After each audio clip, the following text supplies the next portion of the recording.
തലവൻ 24-ാം തീയതി തിയേറ്ററിലേക്ക് എത്തുകയാണ്. അതിനു മുമ്പായി നിങ്ങളോട് സിനിമയെക്കുറിച്ചൊന്ന് സംസാരിക്കാം. നിങ്ങൾക്കിപ്പോൾ ട്രെയിലർ കഴിഞ്ഞ ദിവസം ഇറങ്ങിയിട്ടായിരുന്നു. എല്ലാവരുടെയും ഭാഗത്തു നിന്നും പോസിറ്റീവായിട്ടുള്ള റെസ്പോൺസാണ് കിട്ടിയത്. അപ്പോൾ എന്തായാലും സിനിമയെക്കുറിച്ചുള്ളൊരു ഇൻട്രാക്ഷൻ, നിങ്ങളോട് സിനിമയെക്കുറിച്ച് സംസാരിക്കുകയും നിങ്ങൾക്ക് സിനിമയെക്കുറിച്ച് ചോദിക്കാനുള്ളത് ചോദിക്കുകയും ചെയ്യാം. ഈശോ, ചാവേർ എന്ന ചിത്രങ്ങൾക്ക് ശേഷം അരുൺ നാരായൺ പ്രൊഡക്ഷൻസും സിജോ ലണ്ടൻ സ്റ്റുഡിയോസും ചേർന്നാണ് ഈ സിനിമ നിങ്ങളുടെ മുന്നിൽ 24-ാം തീയതി എത്തിക്കുന്നത്.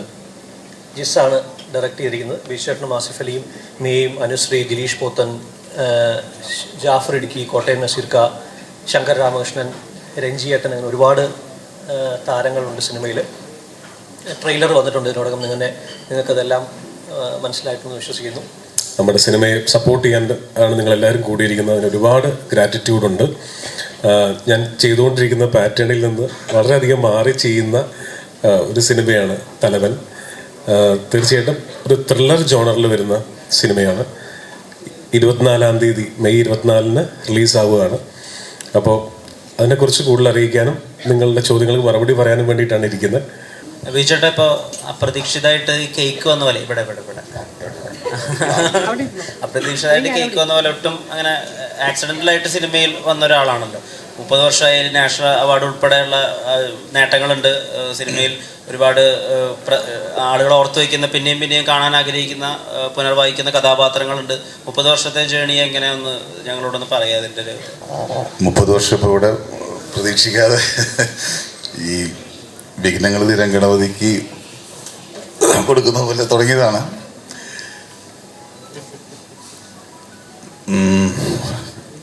ഒരുപാട് സന്തോഷമുണ്ട് ഇത് നേരെ ചോദിച്ചു. ഈ ജേണി എന്ന് പറഞ്ഞാൽ അൺഎക്സ്പെക്റ്റഡ് ആയിട്ട് തുടങ്ങിയതാണ്. ആക്ച്വലി അന്നൊന്നും സീരിയസ് അല്ലായിരുന്നു. ആക്ച്വലി എന്താണ് ചെയ്യേണ്ടതെന്ന് അറിയാതിരിക്കുന്ന സമയത്ത് തുടങ്ങി.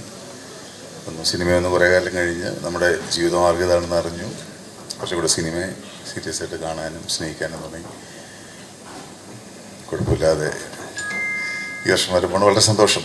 ഇങ്ങനൊരു 30 വർഷം കൂലൊന്നുമില്ലാതെ ചെയ്യാൻ പറ്റുന്നൊരു ഭാഗ്യമായിട്ട് കരുതുന്നു. അത്ര ജസ്റ്റ് ഇപ്പോൾ ഈ അടുത്ത് ഇറങ്ങിയ, നമ്മുടെ മലയാളത്തിൽ ഇറങ്ങിയ പോലീസ് സിനിമകളിലൊക്കെ തന്നെ കുറേ കൂടി പോലീസുകാരുടെ അവരുടെ വർക്കിലെ ചാലഞ്ചസ്, അവരുടെ പേഴ്സണൽ ലൈഫും കൂടിയാണ് പറഞ്ഞിട്ടുണ്ടായിരുന്നത്. ഇപ്പോൾ ജോസഫ് ആയാലും ശരി, ശ്രദ്ധിക്കപ്പെട്ട ഇലവിഴ പുഞ്ചിരായാലും ശരി, കണ്ണൂർ സ്ക്വാഡ് ഉൾപ്പെടെ അത് അന്വേഷകരിലേക്ക് കൂടി നീളുന്ന സിനിമയായിരുന്നു. ഇപ്പോൾ തലവനിൽ നമ്മളിപ്പോൾ പണ്ടൊക്കെ കണ്ടിട്ടുള്ള ഈ ആവനാഴിയൊക്കെ പോലെ ഭയങ്കര റോ ആയിട്ടുള്ള പോലീസ് ഓഫീസേഴ്സ്, അവരുടെ ഭയങ്കര പവർഫുൾ ആയിട്ടുള്ള കുറേ സീൻസൊക്കെ ഉള്ള അങ്ങനത്തെ ഒരു ടൈപ്പ് ഓഫ് സിനിമയാണോ? അല്ല, ഒരുപാട് സ്ലോ മോഷനും പഞ്ച് ഡയലോഗും ഉള്ള അങ്ങനത്തെ ഒരു പാറ്റേൺ അല്ല. സെമി റിയലിസ്റ്റിക് ആയിട്ടുള്ള ഒരു സിനിമയാണ്. ആവശ്യത്തിന് ഡ്രാമയുണ്ട്. ചേപ്പനം തോട്ട എന്ന് പറയുന്ന, ഞങ്ങൾ സാങ്കല്പികമായ പേരാണ്. അവിടെ നടക്കുന്ന ഒരു പോലീസ് പ്രൊസീജിയർ, ഇൻവെസ്റ്റിഗേഷൻ്റെ പോലീസ് പ്രൊസീജിയർ സ്റ്റോറിയാണ്. പോലീസിൻ്റെ ഹൈറാർക്കി വിഷയമായിട്ടുള്ള, പോലീസിലെ ഈഗോ വിഷയമായിട്ടുള്ള, എന്നാൽ ഒരു കൃത്യമായ ഒരു കഥയും അതിനകത്ത് കഥാപാത്രങ്ങൾക്കെല്ലാം കൃത്യമായ ബയോഡാറ്റയും ഒരു കൃത്യമായ അന്വേഷണമുള്ള ഫോർമുലയിലാണ് ഞാനിത് കൺസീവ് ചെയ്തിരിക്കുന്നത്. അങ്ങനെ തന്നെയാണ് ഷൂട്ട് ചെയ്തിരിക്കുന്നത്. നോർമലി ജിസ് ജോയി എന്ന് പറയുമ്പോൾ മലയാളി പ്രേക്ഷകർക്ക് ഇന്ന് റിലേറ്റ് ചെയ്യാൻ പറ്റുന്ന, ഫാമിലി എൻ്റർടൈനിങ് അല്ലെങ്കിൽ കൊമേഴ്ഷ്യലായിട്ട് എല്ലാവർക്കും എൻജോയ് ചെയ്യാൻ പറ്റുന്ന സിനിമകളിൽ നിന്നുള്ള ഒരാളാണ് താങ്കൾ. അപ്പം അതിൽ നിന്ന് മാറി ഒരു ത്രില്ലർ ജോണിലേക്ക് കയറാൻ അത് ബ്രേക്ക് ചെയ്യണം എന്ന് കരുതിയിട്ടാണോ, അതോ അല്ല? അങ്ങനെയല്ല, ഡെലിബറേറ്റ്ലി അങ്ങനെ ബ്രേക്ക് ആയതല്ല. എനിക്ക് ഈ ഇന്നലെ വരെ എന്ന് പറഞ്ഞ സിനിമയുടെ ഷൂട്ടിംഗ് നടക്കുമ്പോഴാണ് ഈ കഥ 2 റൈറ്റേഴ്സിൻ്റെ അടുത്ത് വന്ന് പറയുന്നത്. അപ്പോൾ അത് വളരെയധികം ഇഷ്ടപ്പെട്ടപ്പോൾ നമ്മളെപ്പോഴും അങ്ങനെയാണ്, നെക്സ്റ്റ് സ്റ്റെപ്പ് ആർട്ടിസ്റ്റിനോട് ഒന്ന് പറഞ്ഞു നോക്കാം, അവർക്കും നമുക്ക് തോന്നി അതേ എക്സൈറ്റ്മെൻറ്റ് തോന്നുമെന്ന്. അങ്ങനെ ഫസ്റ്റ് ആസിഫിനോട് പറഞ്ഞു. ആസിഫിന് വളരെയധികം ഇഷ്ടപ്പെട്ടു. അപ്പോൾ ബിജുവേട്ടൻ ഈ ക്യാരക്ടർ ചെയ്താൽ കൊള്ളാമെന്ന് ഞങ്ങൾക്ക് എല്ലാവർക്കും, പ്രൊഡക്ഷനും ആസിഫിനും എനിക്കും, ഞങ്ങൾക്ക് എല്ലാവർക്കും ബിജുവേട്ടൻ ആ ക്യാരക്ടർ ചെയ്താൽ വളരെ മനോഹരമായിരിക്കും. അപ്പോൾ ഞാൻ നേരത്തെ പറയുമായിരുന്നു, ഇപ്പോൾ സൺഡേ ഹോളിഡേയിൽ ശ്രീനിവാസൻ സാർ ജോയിൻ ചെയ്തപ്പോൾ കിട്ടിയ ഒരു കോൺഫിഡൻസ് ഉണ്ട്. അതേ അളവിലുള്ള കോൺഫിഡൻസ് ആണ് ഈ സിനിമയിൽ ബിജുചേട്ടൻ ഇത് കഥ കേട്ട് ഓക്കെ പറഞ്ഞപ്പോൾ ഞങ്ങൾക്ക് തോന്നിയത്. കാരണം ബിജുചേട്ടന് ശരിക്കും ഒരു പോലീസ് ബാക്ക്ഗ്രൗണ്ടുള്ള ആളാണ്. അച്ഛൻ പോലീസായിരുന്നു, പോലീസ് ക്യാമ്പിൽ വളർന്ന ഒരാളാണ്. സോ സെറ്റിൽ എപ്പോഴും ഞങ്ങൾക്ക് എന്തിനും റെഫറൻസ് കൃത്യമായിട്ട് ചോദിക്കാവുന്ന, ഞങ്ങളെ കറക്റ്റ് ചെയ്യുന്ന ഒരാളാണ്. പിന്നെ ബിജുചേട്ടൻ്റെ ഒരു ഹ്യൂജ് ഫാനാണ് ഞാൻ. അറിയാം നമുക്കിപ്പോൾ നമ്മൾ കേക്ക് കട്ട് ചെയ്തു 30 വർഷമായിട്ട് നമ്മൾ ബീച്ചേട്ടനെ കണ്ടുകൊണ്ടിരിക്കുന്നത് ചെറിയ കാര്യമല്ല 30 വർഷം എന്ന് പറയുന്നത്. അപ്പോൾ സ്റ്റിൽ പാഷൻ നഷ്ടപ്പെടാതെ പുതിയ പുതിയ പുതിയ ആർക്കറിയാൻ പോലത്തെ സിനിമകളും എന്നാൽ ഒരു സൈഡിൽ ഓർഡിനറി പോലത്തെ സിനിമകളും വെള്ളിമൂങ്ങ പോലത്തെ സിനിമകളും ഇങ്ങനെ ചെയ്ത് നമ്മളെ ഞെട്ടിപ്പിച്ചുകൊണ്ടിരിക്കുന്ന വലിയൊരു അഭിനേതാവാണ്. രാജ്യം അംഗീകരിച്ചിട്ടുള്ള അഭിനേതാവാണ്. അപ്പോൾ ആസിഫ് സ്ഥിരമായിട്ട് എൻ്റെ കൂട്ടുകെട്ട് ഉള്ളതാണ്. പക്ഷേ വിജയനുമായിട്ടുള്ള കൂട്ടുകെട്ട് ആദ്യമായിട്ടായിരുന്നു. അത് ഭയങ്കര എക്സൈറ്റഡ് ആയിരുന്നു. അത് എക്സൈറ്റ്മെൻ്റ് എന്നുള്ള വേർഡ് ഇപ്പോൾ പറഞ്ഞ് ക്ലീഷ ആയിട്ടുണ്ടെങ്കിലും വേറെ വേർഡ് കിട്ടാത്തതുകൊണ്ട് പറയാണ്. അത്രയും ആസ്വദിച്ച് ഷൂട്ട് ചെയ്യാൻ പറ്റിയ ഒരു സിനിമയായിരുന്നു തലവൻ. ഇതിലെ സുനിത എന്ന് പറഞ്ഞ ക്യാരക്ടർ ഒരു ചെറിയൊരു എന്താ പറയുന്നത്, ഫിസിക്കലി ചെറിയൊരു ഇഷ്യൂ ഉള്ള ഒരാളാണ്. അപ്പം എനിക്ക് അങ്ങനെ ഒരു ക്യാരക്ടർ ചെയ്ത് പരിചയമൊന്നുമില്ല. അപ്പോൾ ഒരു ദിവസം കഥ പറയില്ല അല്ല, ഒരു ദിവസം എനിക്കങ്ങനെ ശീലമില്ലാത്തതിൻ്റെ ആയിരിക്കും, നമ്മൾ കുറച്ച് ദിവസമൊക്കെ ഇങ്ങനെ സീനൊക്കെ ഇങ്ങനെ ഷൂട്ട് ചെയ്തൊക്കെ പോയി ഒരു ഷോട്ട് എടുത്തപ്പോൾ ഞാൻ ആക്ച്വലി ആ ഒരു പ്രശ്നം മറന്നുപോയി. നമ്മൾ ആരും ഓർത്തില്ല. ഞാൻ മറന്നുപോയി. എൻ്റെ ബീച്ചേട്ടൻ്റെ കൂടെയായിരുന്നു സീൻ ഉണ്ടായിരുന്നത്. ഞങ്ങൾ ആരും ഓർത്തില്ല. പിറ്റേ ദിവസം എന്തോ ഇങ്ങനെ ചായയൊക്കെ കുടിച്ചിങ്ങനെ വർത്താനൊക്കെ പറഞ്ഞുകൊണ്ടിരുന്നപ്പോൾ ബീച്ചേട്ടൻ, എടി നീ ഇന്നലെ ആ കാര്യം ചെയ്തായിരുന്നോ? അപ്പൊ ഞാൻ അയ്യോ ഞാൻ ഓർക്കുന്നില്ല എന്ന് പറഞ്ഞു. അപ്പോൾ ഉടനെ എഡിറ്ററെ വിളിച്ച് ചെക്ക് ചെയ്ത് നോക്കിയപ്പോൾ സംഭവം ചെയ്തിട്ടില്ല. എന്നിട്ടത് വീണ്ടും റീഷൂട്ട് ചെയ്യേണ്ടി വന്നു. അപ്പോൾ അത് എൻ്റെ പരിചയക്കുറവിൻ്റെ ഒരു പ്രശ്നമായിരുന്നു. ആർക്കും അത് ഓർമ്മയും വന്നില്ല. അപ്പൊ അന്ന് ആ ഒരു കാര്യം ഉണ്ടായപ്പോൾ ബീച്ചേട്ടൻ തന്നെ അതിനൊരു ടിപ്പ് പറഞ്ഞു തന്നു. ഇങ്ങനെ ഒരു കാര്യം നമ്മളെല്ലാവരും മറന്നു പോകാൻ സാധ്യതയുണ്ട്. വിലയേറിയ ടിപ്പാണോ ഞാൻ പറഞ്ഞു കൊടുക്കുന്നത്? കുഴപ്പമില്ല അല്ലേ? 30 വർഷം ആയതിൻ്റെ ഒരു 30 വർഷം വിട്ടേക്ക്. അപ്പൊ എന്നോട് പറഞ്ഞു തന്നു, നമ്മൾ മറന്നു പോകും ഇങ്ങനത്തെ ഒരു കാര്യം. നമുക്ക് ശീലമില്ലാത്തൊരു കാര്യം ആയതുകൊണ്ട് നമ്മൾ ചിലപ്പം തലേന്നത് ചിലപ്പോൾ വിട്ടുപോകാൻ സാധ്യതയുണ്ട്. അപ്പോൾ അത് ഓർക്കാൻ വേണ്ടിയിട്ട് എന്തെങ്കിലും ഒരു എന്താ പറയുന്നത്, ഒരു നീ ക്യാപ്പോ അല്ലെങ്കിൽ ശരീരത്തിൽ നമ്മൾ യൂഷ്വലി ഉപയോഗിക്കാത്ത എന്തെങ്കിലും ഒരു സാധനം, ഒരു സംഭവം നമ്മൾ വെക്കുവാണെങ്കിൽ ഇതെന്തിനാ ഞാനിട്ട് ആ കാര്യം ഓർമ്മ വരും എന്നുള്ള രീതിയിൽ ഒരു ഒരു ടിപ്പൊക്കെ എനിക്ക് പറഞ്ഞു തന്നു. അപ്പം പിന്നെന്താ പറയുന്നത്, ഇതെനിക്കൊരു ലേണിംഗ് എക്സ്പീരിയൻസ് തന്നെയായിരുന്നു എല്ലാം കൊണ്ടും. ഈ ഒരു ഇവരുടെയൊക്കെ കൂടെ ബീജാറിൻ്റെയും ആസ്ഫിക്കിൻ്റെ കൂടെയൊക്കെ മുമ്പ് വർക്ക് ചെയ്തിട്ടുണ്ട്. പക്ഷെ എന്താ പറയുന്നത്, ഈ ഒരു ടീം എന്ന് പറഞ്ഞപ്പോൾ ജിസ്റ്റേട്ടൻ്റെ കൂടെ ഒരു സിനിമ ചെയ്യുന്ന ഫസ്റ്റ് ടൈം ആയിരുന്നു. അഭിചേട്ടൻ്റെ ഒരു പടത്തിൽ വരുന്ന ഫസ്റ്റ് ടൈമാണ്. അപ്പം അതുകൊണ്ട് എന്താ പറയുന്നത്, സന്തോഷമുള്ള ദിവസങ്ങളായിരുന്നു. ആ ദിവസങ്ങളൊക്കെയും ഒത്തിരി സന്തോഷമുള്ള ദിവസങ്ങളായിരുന്നു. ഇപ്പോൾ ഒരുപാട് പോലീസ് കഥാപാത്രങ്ങൾ നമ്മൾ കണ്ടു. ഇപ്പോൾ പണ്ട് നമ്മൾ പോലീസ് കഥാപാത്രം എന്ന് ഓർക്കുമ്പോൾ സുരേഷ് ചേട്ടനെ ആയിരുന്നു ഓർക്കുന്നത്. ഇപ്പോൾ അത് വിജയേട്ടനിലേക്ക് മാറിയിട്ടുണ്ട്. അപ്പോൾ ഇത് കോൺഷ്യസ് ആയിട്ട് എടുക്കുന്നതാണോ അതോ അത് ചെയ്യാൻ നല്ല ഇഷ്ടമായിട്ട് ചെയ്തതാണോ? ഇത് ആക്ച്വലി സംഭവിച്ചു പോകുന്നതാണ്. നമ്മൾ തുടക്കത്തിൽ ശ്രദ്ധിക്കാതെ അന്ന് കിട്ടുന്ന കഥാപാത്രങ്ങൾ ചെയ്തു പോയിട്ട് ഇപ്പോൾ അന്നത്തെ നമ്മുടെ ഒരു അപ്പിയറൻസും ഒരു സീരിയസ് റോൾസുമാണ് കൂടുതൽ ചെയ്യുന്നത്. അപ്പോൾ ആ സമയത്ത് സപ്പോർട്ടീവ് പോലീസ് ക്യാരക്ടേഴ്സ് റോൾസ് വന്നിരുന്നു. പിന്നെ സിനിമയിൽ കൂടുതൽ ഓപ്ഷന് പോവാതെ ഒരാൾ ഒരു ക്യാരക്ടർ ചെയ്തത് വർക്കൗട്ട് ആയിട്ടെങ്കിൽ നാച്ചുറലി അയാളെ ഇതിന് വിളിക്കും. അങ്ങനെ കുറേ സിനിമകൾ ചെയ്തിട്ടുണ്ട്. പിന്നെ നമുക്ക് തന്നെ ഒരു ക്ലീഷയായിട്ട് കുറേ ആളും അതിൽ നിന്ന് മാറി എന്നിട്ടുണ്ട്. പിന്നെ വീണ്ടും അത് തുടങ്ങിയത് അനുരാഗ് കരിക്കമ്പള്ള ഞാനും ആസിയായിട്ട് ചെയ്തതിന് ശേഷമാണ്. പിന്നെ പോലീസ് ക്യാരക്ടേഴ്സ് വരും, പലത് ഒഴിവാക്കാൻ നോക്കും. പക്ഷേ ചില കഥകൾ നമുക്ക് ഭയങ്കര ഇഷ്ടമാവും ചെയ്യാനായിട്ട്. അപ്പം അതിന് ആ സമയത്ത് കൂടുതൽ ഇഷ്ടം കഥയോട് വരുമ്പോൾ ആ ഒരു വേഷത്തെ പറ്റി അധികം ബോധമിടാതിരിക്കും. അതുപോലെ തന്നെ അയ്യപ്പൻ ഘോഷിലൊക്കെ വരുമ്പോഴത്തേക്കിനും ഒരു ഈഗോസ്റ്റിക് ഒരു ഇതുണ്ടല്ലോ, അതുപോലെ തന്നെയാണോ പോലീസിലുള്ള ഒരു ഈഗോസ്റ്റിക് ഇതാണോ ഈ കഥ പറയുന്നത്? ട്രെയിലർ വന്നപ്പം അങ്ങനെ ഒരു സൂചന ഉണ്ടായിരുന്നു. ഇതൊരു ഈഗോ ബേസ്ഡ് സിനിമയല്ല ആക്ച്വലി. ഇതൊരു പക്ക ഒരു പോലീസ് പ്രൊസീജിയറാണ് ഇതിൽ നടന്നത്. പിന്നെ രണ്ടുപേരും വർക്ക് ചെയ്യുന്ന പോലീസിലാണെന്നേ ഉള്ളൂ. ഒരു ഇൻവെസ്റ്റിഗേഷനാണ്, ഒരു തറോ ഇൻവെസ്റ്റിഗേഷനാണ്, ത്രില്ലിംഗ് ആയിട്ടുള്ള ഇൻവെസ്റ്റിഗേഷനാണ്. അപ്പോൾ ഒരു സീനിൽ നടത്ത സീനിലേക്ക് എന്താണെന്ന് നടക്കാൻ പോകുന്നത് നമുക്ക് കഥ കേട്ടപ്പോൾ ഉണ്ടായിരുന്ന അതേ ആകാംക്ഷ പ്രേക്ഷകരിലേക്ക് എത്തിക്കാൻ വേണ്ടിയിട്ടും നല്ല രീതിയിൽ മേക്ക് ചെയ്യുന്നത് തന്നെയാണ് വിശ്വാസം. ഇപ്പോൾ ചില ആക്ടേഴ്സ് പോലീസ് റോള് ചെയ്യുമ്പോഴാണ് അവരുടെ ഒരു സ്റ്റാർഡം ഒക്കെ അടുത്ത ലെവലിലേക്ക് പോകും. ഇപ്പോൾ സൂര്യ സിംഗം ചെയ്യുന്നു, അല്ലെങ്കിൽ കമലഹാസൻ കാക്കി സട്ടയൊക്കെ ചെയ്യുമ്പോഴാണ് അത് അവരുടെ സ്റ്റാർഡം ഒരു നെക്സ്റ്റ് ലെവലിലേക്ക് പോകുക. അപ്പോൾ ഇവിടെ ആയാലും ഇപ്പോൾ ഈ 1.5 വർഷം കൊണ്ട് 5 ട്രാൻസ്ഫർ എന്നൊക്കെ പറയുന്നത് ഒരു വലിയ മാസ് കാര്യമായിട്ടാണല്ലേ നമുക്ക് ഫീൽ ചെയ്യുന്ന ട്രെയിലർ കാണുമ്പോൾ. അപ്പോൾ ഇത് ആ വിധത്തിൽ സ്റ്റാർഡം കൂടി കുറച്ചുകൂടി എക്സ്പ്ലോർ ചെയ്യുന്ന പടമായിരിക്കും ആസിഫ്ക്കയുടെ തലവൻ. അങ്ങനെ ചോദിച്ചാൽ അത് കണ്ടു നോക്കിയതിനു ശേഷം നിങ്ങൾ ജഡ്ജ് ചെയ്യേണ്ടതാണ്. കാര്യം ഇതിൽ ഭയങ്കര സൂപ്പർ നാച്ചുറൽ ആയിട്ടുള്ള ഒരു പോലീസ് ഓഫീസറോ ഈ പറയുന്ന പോലെ കാക്കയോ അങ്ങനെയുള്ള റെഫറൻസ് ഒരു സമയത്ത് മലയാള സിനിമയിൽ ഉണ്ടായിരുന്നു.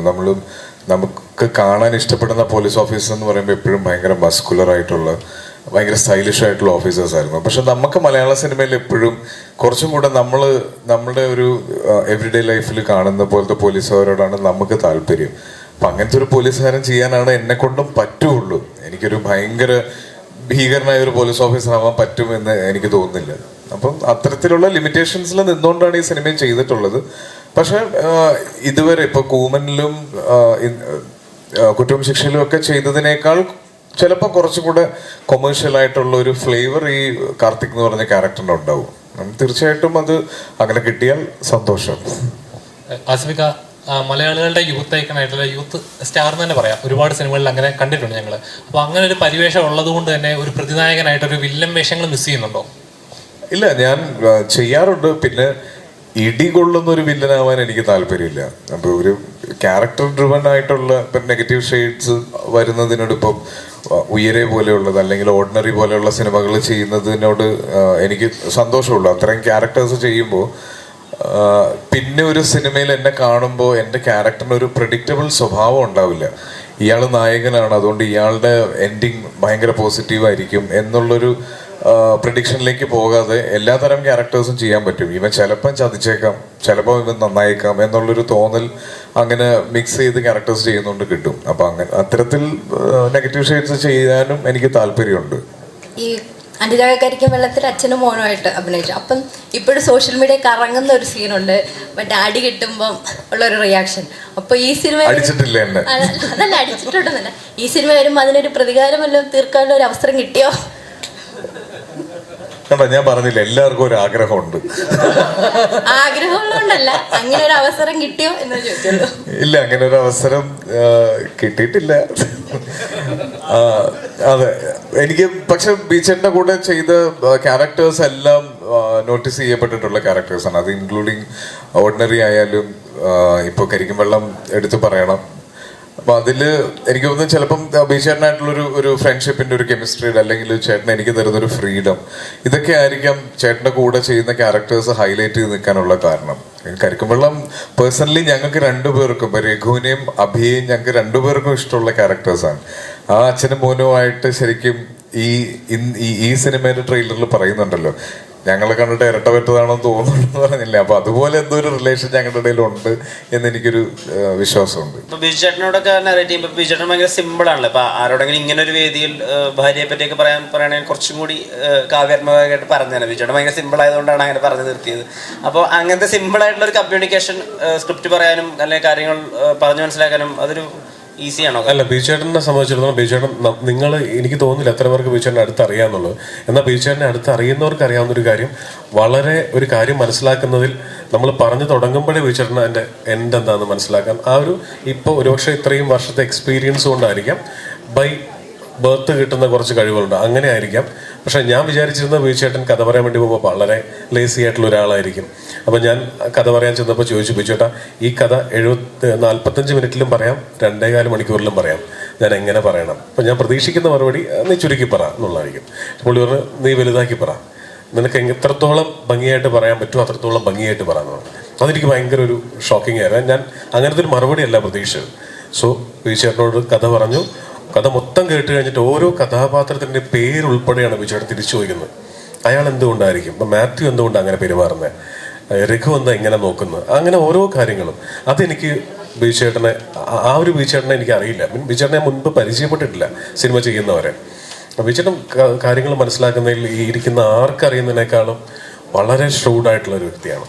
ഇപ്പോൾ മലയാള സിനിമയുടെ ഏറ്റവും സുവർണ കാലഘട്ടം ആണെന്നാണ് ഇപ്പോൾ ഗുരുവായൂർ അമ്പലനടയിൽ വരെ ഭയങ്കര സൂപ്പർ ഹിറ്റായിട്ട് ഓടിക്കൊണ്ടിരിക്കുന്നു. സൂസു പ്രണയകഥ വലിയ വിജയമാണ്.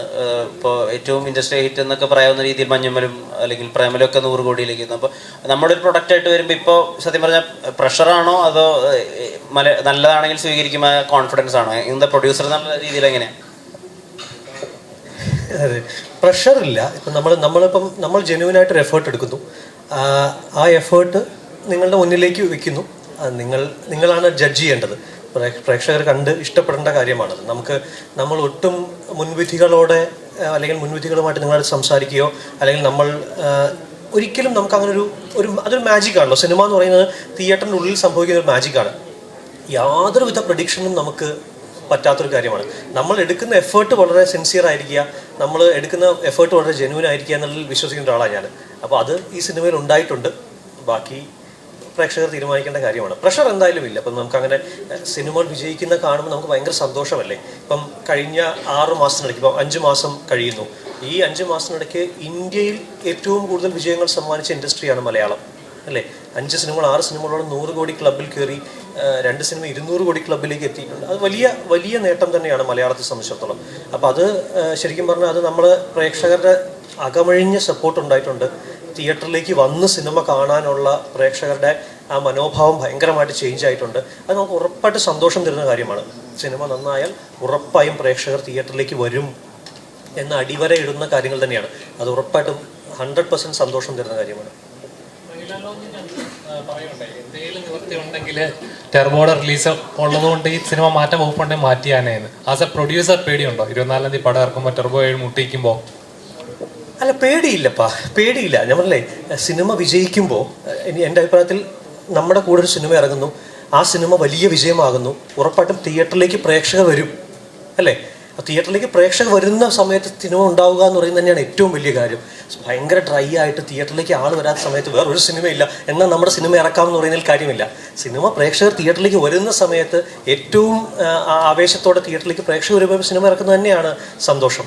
പിന്നെ മമ്മൂക്കയെപ്പോലെ ഒരു സ്റ്റാർ അപ്പുറത്ത് നിൽക്കുമ്പോൾ നമ്മൾ അങ്ങനെ ഒരു ചിന്തയെ നമ്മുടെ മനസ്സിൽ പോകുന്നില്ല. അത് അദ്ദേഹത്തിൻ്റെ വലിയ സിനിമയാണ്, വലിയ ക്യാൻവാസിൽ വരുന്ന സിനിമയാണ്. തീർച്ചയായിട്ടും അത്തരം ഒരു സിനിമ വന്ന് പ്രേക്ഷകർ തിയേറ്ററിലേക്ക് വരുമ്പോൾ തന്നെ നമ്മുടെ സിനിമ വരുമ്പോൾ നമ്മളെയും സപ്പോർട്ട് ചെയ്യും പ്രേക്ഷകർ എന്ന് തന്നെയാണ് വിശ്വാസം.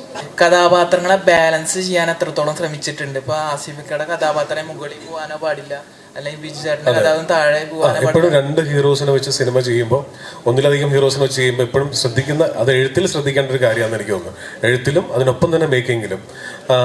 കാരണം 2 പേരും ഫേസ് വാല്യൂ ഉള്ള, 2 പേരും മാർക്കറ്റ് വാല്യൂ ഉള്ള, ഫാൻസ് ഉള്ള, എന്താ പറയുക, അങ്ങനത്തെ 2 താരങ്ങളാണ്. സോ ഫസ്റ്റ് ശ്രദ്ധിക്കുന്നത് 2 പേർക്ക് നമ്മളായിട്ടൊരു കുഴപ്പം ഉണ്ടാക്കരുത്. പിന്നെ ഇത്രയും ഹൈ പൊട്ടൻഷ്യൽ ആയിട്ടുള്ള 2 ആർട്ടിസ്റ്റുകളാണ്. അവരെ എത്രത്തോളം ജെല്ല് ചെയ്ത് ഉപയോഗിക്കാൻ പറ്റും, ഇത്ര മനോഹരമായിട്ട് ഉപയോഗിക്കാൻ പറ്റും എന്നുള്ളത് ശ്രദ്ധിച്ചിട്ടുണ്ട്. അത് എനിക്ക് തോന്നുന്നു സിനിമ ഇവർ 2 പേരും കണ്ടതാണ്. അത് ഒരാൾ മുകളിൽ ഒരാൾ താഴെയോ അങ്ങനെ ആക്കിയിട്ടല്ല ഈ സിനിമ തുടങ്ങുന്നതും തീരുന്നതും. തലവൻ ഈ പറയുന്ന ഈ സിനിമയിൽ എവിടെയും നമ്മൾ ആരാണ് തലവനെന്ന് ഇതുവരെ ഞങ്ങൾ പറഞ്ഞിട്ടില്ല. അത് സിനിമ കണ്ടിട്ട് തീരുമാനിക്കേണ്ട ഒരു കാര്യമാണ്. തീർച്ചയായിട്ടും ഞാൻ ഇതിൻ്റെ റൈറ്റർ എന്ന് വെച്ചാൽ സംഭാഷണം എഴുതിയിട്ടുള്ള ആളാണ്. കഥയും തിരക്കഥയും വേറെ 2 പേരെ എഴുതിയിരിക്കുന്നത്. ഞാൻ ഇതിനെ സംവിധായകൻ എന്നുള്ള രീതിയിൽ പറയാം. ഇത് ഞാൻ മനസ്സിലാക്കുന്ന തലവൻ സിസ്റ്റം തന്നെയാണ്. പോലീസിലെ വളരെ വാരീഡ് ആയിട്ടുള്ള സിസ്റ്റം തന്നെയാണ് ഇവിടെ തലവൻ എന്ന് പറയുന്നത്. ജിസേട്ടാ, ഇപ്പൊ റിവ്യൂ ബോംബിങ് ഓഡിയൻസിനെ തിയേറ്ററിലേക്ക് എത്തിക്കുന്നില്ല എന്നുള്ളൊരു തോന്നലുണ്ട്. അതോ പ്രേക്ഷകരോട് എന്താണത് പറയാനുള്ളത്? ഒരിക്കലും അങ്ങനെ ഒരു തോന്നലില്ല, ഒരിക്കലും ഇല്ല. നമുക്ക് ഒരിക്കലും ആ ഒരു വിഷയത്തെ എതിർത്ത് ജയിക്കാൻ പറ്റില്ല. അത് എതിർക്കുന്ന ശുദ്ധ മണ്ടത്തരവുമാണ്.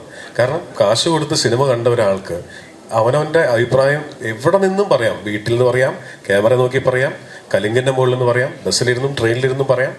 അതിനൊരിക്കലും നമുക്ക് എതിർത്ത് ജയിക്കാൻ പറ്റില്ല. അതിനെ വെൽക്കം ചെയ്യാൻ മാത്രമേ പറ്റത്തുള്ളൂ. നമുക്ക് ഒന്ന് ആലോചിച്ച് നോക്കി. ഇപ്പോൾ അരുൺ പറഞ്ഞതിൻ്റെ തുടർച്ചയാണ് ഞാൻ പറയുന്നത്. കഴിഞ്ഞ ഈ 5 മാസത്തിനുള്ളിൽ എത്ര വലിയ 100 crore 50 crore അവിടെ നിൽക്കട്ടെ, എത്ര മനോഹരമായ സിനിമകളാണ് നമ്മുടെ ഇൻഡസ്ട്രി സമ്മാനിച്ചത്. മറ്റ് ദേശത്തുള്ള ഇപ്പോൾ ബീച്ചേട്ടൻ പറയുകയാണ്, ബീച്ചേട്ടനൊക്കെ മുരുകദോസിൻ്റെ സിനിമയാണ് ഇപ്പോൾ ചെയ്തുകൊണ്ടിരിക്കുന്നത്. മറ്റ് ഇൻഡസ്ട്രിയിലുള്ള ആൾക്കാർ നമ്മുടെ ഇൻഡസ്ട്രിയിലെ ആൾക്കാർ അങ്ങോട്ട് കൊണ്ടുപോകുന്നു. അവർ മലയാള സിനിമയെ വളരെ പോസിറ്റീവായിട്ട് ഉറ്റുനോക്കുന്നു എന്ന് പറയുന്നത് തന്നെ ഈ കാലത്ത് സിനിമ ചെയ്യാനുള്ള ഏറ്റവും വലിയ ധൈര്യമാണ്. എന്ത് കണ്ടന്റും ഇപ്പോൾ സിനിമയാക്കാൻ പറ്റുമല്ലോ. അത് വെൽക്കമിങ് ആണ് കേട്ടോ. ഒരു രീതിയിലും അത് വോൾ ഹാർട്ടഡ്ലി പറയുന്നതാണ്. നമുക്ക് ഒരിക്കലും അവരെ കുറ്റം പറയാനോ എതിർക്കാനുള്ള അവകാശമില്ല, അങ്ങനെ വിശ്വസിക്കുന്ന ഒരാളാണ് ഞാൻ. ജിസേട്ടാ, ഇപ്പൊ ചേട്ടൻ്റെ സിനിമകളിലെ ഡയലോഗുകൾ ഉണ്ടല്ലോ, എതിരെ നിൽക്കുന്നവൻ്റെ ഉള്ളിൽ മനുഷ്യന് വിരലുകൾ തന്നിട്ടുള്ളത് ചേർക്കാനാണ്. അപ്പോൾ ഈ പടത്തില് ഡയലോഗ് എഴുതുമ്പോൾ അങ്ങനെയുള്ള നന്മ നിറഞ്ഞ ഡയലോഗുകൾ എഴുതാൻ പറ്റാത്തതിലൊരു സങ്കടം ഉണ്ടായിരുന്നോ? ഇല്ല, നന്മ നിറഞ്ഞ ഡയലോഗുകൾ എഴുതണമെങ്കിൽ വേറെ ഒരുപാട് മാർഗങ്ങളുണ്ടല്ലോ. നമുക്ക് ഈ പറയുന്ന മറ്റ് പ്രസിദ്ധീകരണങ്ങളിൽ വേണമെങ്കിൽ എഴുതാം, അങ്ങനെയൊന്നുമില്ല. എനിക്ക് ഒരു സിനിമ, ആ സിനിമയ്ക്ക് ഇപ്പോൾ ഫോർ എക്സാമ്പിൾ ഇപ്പം ഞാൻ പാട്ടുകൾ എഴുതുന്നുണ്ട്. ഇപ്പം സൺഡേ ഹോളിഡേയിൽ മഴ പാടും കുളിരായി എന്നുള്ള പാട്ട് എഴുതിയത് ഞാനാണ്. ഒരു നോക്ക് കാണുവാൻ കാത്തിരുന്നവൾ മിഴി അകന്നു പോയോ എന്ന് എഴുതിയതും അതേ സിനിമയിൽ തന്നെ കണ്ടോ നിന്റെ കണ്ണിൽ പ്രചണ്ഡനം എന്ന് എഴുതിയതും ഞാൻ തന്നെയാണ്.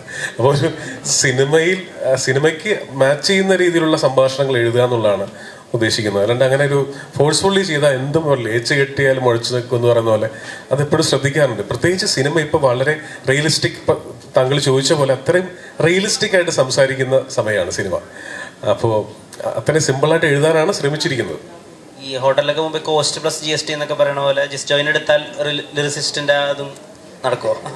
അതല്ല, അത് പാട്ട്, ഒരുപക്ഷെ പാട്ടെഴുത്ത് ഞാൻ സിനിമാ സംവിധായകനാകണം എന്ന് ആഗ്രഹിക്കുന്നതിനേക്കാൾ മുൻപ് ആഗ്രഹിച്ചിരുന്നതാണ് പാട്ടെഴുത്തുകാരനാകണം എന്നുള്ളത്. അപ്പം ഓഫ് കോഴ്സ് മറ്റൊരാളെ പറഞ്ഞ് എൻ്റെ സിനിമയുടെ മൂഡ് ഇതാണ്, ഇങ്ങനെ എഴുതണം എന്നൊക്കെ പറയുന്നതിനേക്കാൾ നല്ലത് എനിക്ക് തന്നെ എഴുതാൻ, അല്ലേ, അത് ഇഷ്ടമുള്ള ഒരാളായതുകൊണ്ട് ചെയ്യുന്നതാണ്. ഇപ്പോൾ നീംബോളിക്ക് വിനീത് ശ്രീനിവാസൻ എന്ന പോലെ ആസിഫിക്ക് എന്താണ് ജിസ് ജോയ് ആണല്ലോ, ഒരു ഏത് സമയത്ത് ഒരു താങ്ങായിട്ട് വരും, അങ്ങനെ തോന്നുന്നുണ്ടോ? ഒരു കോംപ്ലിമെന്റ് അല്ലേ അത്? കോംപ്ലിമെന്റ് ആണ്, കോംപ്ലിമെന്റ് ആണ്. അത് കറക്റ്റ് സമയത്താണല്ലോ വരുന്നത്. കറക്റ്റ് സമയത്ത് അങ്ങനെ പറഞ്ഞത് സിനിമ നന്നാവട്ടെ എന്നല്ലേ?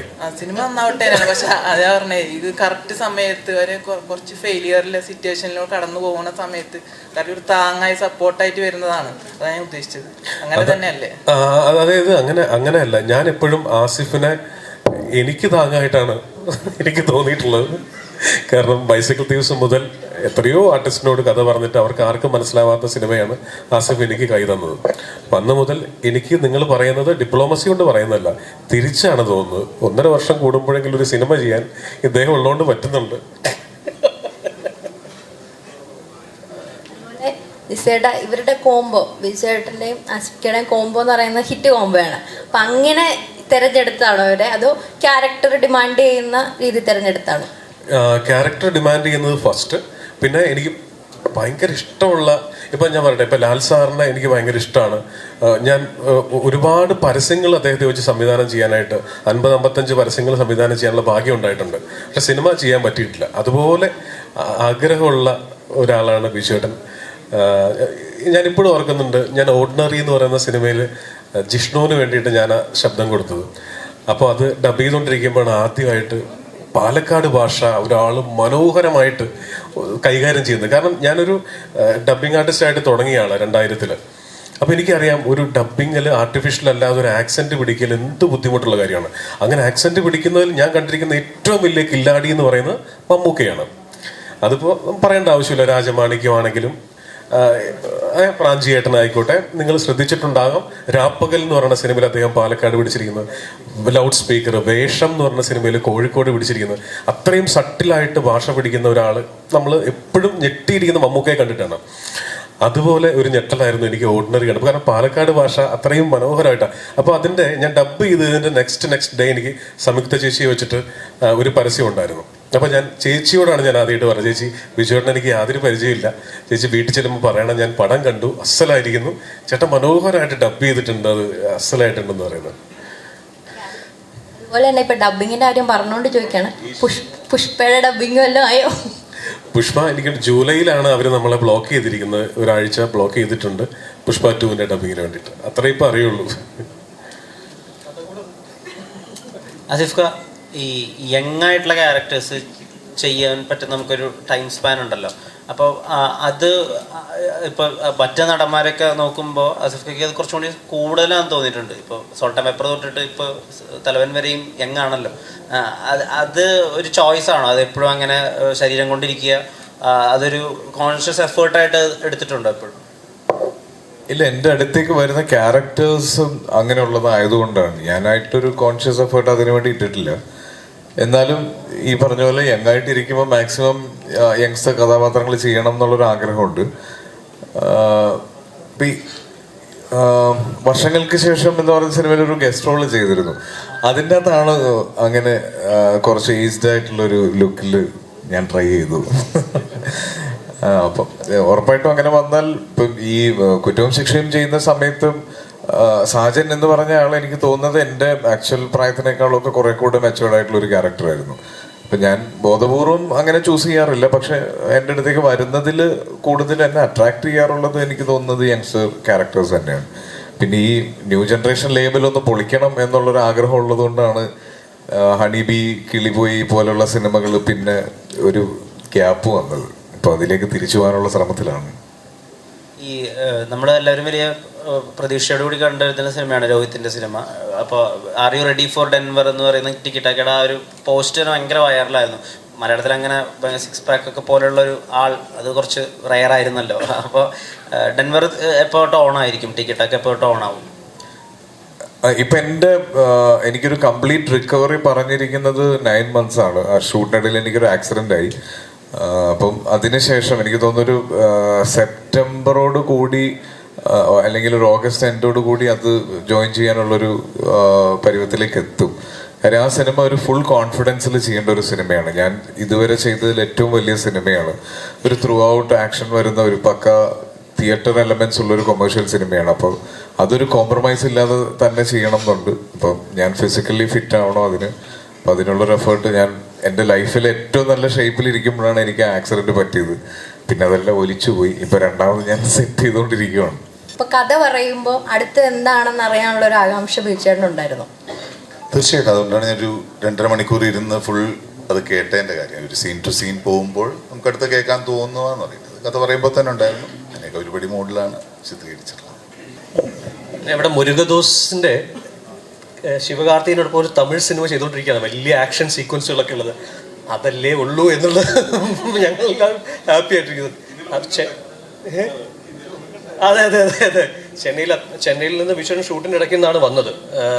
അവിടെ മുരുകദോസ് സാറിൻ്റെ ശിവകാർത്തികേയൻ അഭിനയിക്കുന്ന സിനിമയിൽ വിചേട്ടനാണ് പ്രധാന വേഷം ചെയ്യുന്നത്. അപ്പോൾ അവിടെ നിന്നാണ് അദ്ദേഹം വന്നത്. വലിയ ഫൈറ്റ് സീക്വൻസുകളൊക്കെയാണ് അവിടെ നടക്കുന്നതെന്നൊക്കെയാണ് പറഞ്ഞത്.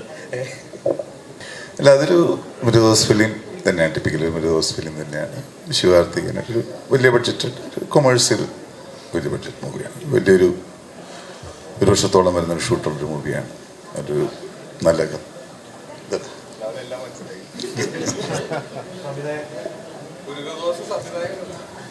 അല്ല സംവിധായകനാണ്. ഇപ്പം നിലവിൽ വളരെ ചർച്ചാ വിഷയമായ ചില കാര്യങ്ങളുണ്ട്. അതായത് ജാതി പറയാൻ പാടില്ല സിനിമയിൽ. അതുപോലെ മറ്റു പല സമൂഹത്തിൽ നിലനിൽക്കുന്നത് ആയ പല കാര്യങ്ങളും സിനിമയിൽ വന്നു കഴിഞ്ഞാൽ അത് ചില ആൾക്കാർക്ക് അത് ഭയങ്കരമായിട്ട് വേദനിപ്പിക്കുന്നു, അല്ലെങ്കിൽ ഒരു പ്രത്യേക അജണ്ട വെച്ച് സംസാരിക്കുന്നു എന്നുള്ള രീതിയിലൊക്കെ വരുന്നുണ്ട്. ഇവരൊരു സംവിധായകൻ എന്നുള്ള രീതിയിൽ അതിനെയൊക്കെ എങ്ങനെയാണ് കാണുന്നത്? ഈ ഒരു സ്റ്റേറ്റ്മെന്റിനോടൊക്കെ എങ്ങനെയാണ് കാണുന്നത്? ഈ സ്റ്റേറ്റ്മെന്റിനെ എങ്ങനെ കാണുന്നു? എനിക്ക് സിനിമ ആരെയും മുറിവേൽപ്പിക്കാനുള്ള ഒരു ഉപകരണമല്ല എന്നുള്ളൊരു വിശ്വാസമുണ്ട്. അത് ഉറപ്പായിട്ട് എത്ര കാലം സിനിമ ചെയ്തോ അല്ലെങ്കിൽ ഈ മാധ്യമങ്ങളിൽ എത്ര കാലം ഉണ്ടോ അത്രയും കാലം അടിയുറച്ച് വിശ്വസിക്കുന്ന ഒരു കാര്യമാണ്. ഒരു സമൂഹത്തെയും പ്രത്യേകിച്ച് മതസമൂഹത്തെ ഒരു കാരണവശാലും പ്രക്കിയാനുള്ള, മുറിവേൽപ്പിക്കാനുള്ള ഉപാധിയല്ല ഏറ്റവും പവർഫുള്ളായിട്ടുള്ള മീഡിയം എന്ന് പറയുന്ന സിനിമ. കാരണം ഈ ലോകത്തെല്ലാം നഷ്ടപ്പെട്ടിരിക്കുമ്പോഴും ദൈവമേ എന്ന് വിശ്വസിച്ച്, ഒരു മതത്തിൽ വിശ്വസിച്ച്, ഒരു ബിലീഫിൽ പോകുന്ന ആൾക്കാരുണ്ട്. അവരുടെ കോൺഫിഡൻസ് കളയുന്ന ഒരു പരിപാടിയും എനിക്ക് സപ്പോർട്ട് ചെയ്യാൻ പറ്റുന്നതല്ല. പിന്നെ നമ്മളിവിടെ ഈ നാട്ടിൽ ജീവിക്കുമ്പോൾ ഈ നാടിൻ്റെ നിയമങ്ങളുണ്ട്.